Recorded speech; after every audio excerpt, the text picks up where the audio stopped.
Okay, so another super useful thing to look at is the price to EBITDA.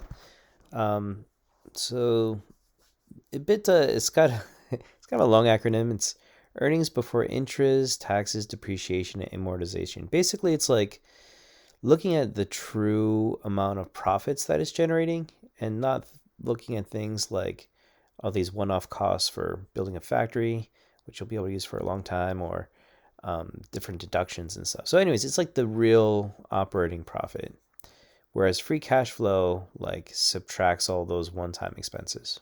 All right, so a lot of times people want to look at this when evaluating a company. I made a calculator for you, actual resources. Okay, so it's this one. So let's say we're doing it for Dutch Bros. There it is. So I updated the market cap. I gotta look this thing up on Yahoo. What's the earnings before all that deductions? Let's take a look. Here it is. Wait, make sure that you're in the right company, Dutch Bros. Okay. Now remember for Yahoo Finance, the format actually is supposed to have 3 extra zeros because they write all these in thousands. So when you paste this in, put the 3 extra zeros. 1, 2, 3 extra zeros. Okay. So the ratio is how expensive it is for every like of these dollars, the true profit of the company, 3608. Okay, so I'm going to put that in my well, where is it? Where did I put my spreadsheet? Ah, here it is. Too many tabs. All right, so 3608, and I did it for Luckin Coffee. Let me do it for Celsius so you can see another example. So Celsius, enter. Okay, now the market cap's updated. Let me look at Yahoo Finance.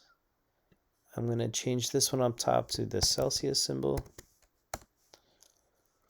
Okay, let's see what their EBITDA is. So their earnings before, like without looking at the one-time expenses and stuff.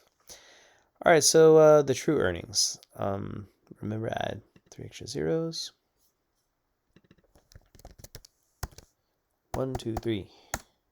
Okay, 80.81. 80.81. So how do you like interpret this? In general, this is like how expensive the share is compared to how much their real earnings are. So lower, if you're looking for like a diamond in the rough, like a great deal, you probably want a small positive number here. But there might be a reason why this is really low, why people aren't willing to pay so much for it. In the case of Luckin, I mentioned this before. They had a scandal like 5 years ago, but they fired the people involved. Another thing is it's because of that scandal, it's not on the major stock market exchange. It's on like what's called over the counter. So there's a lot of big companies that can't invest in those. So it kind of lowers the price.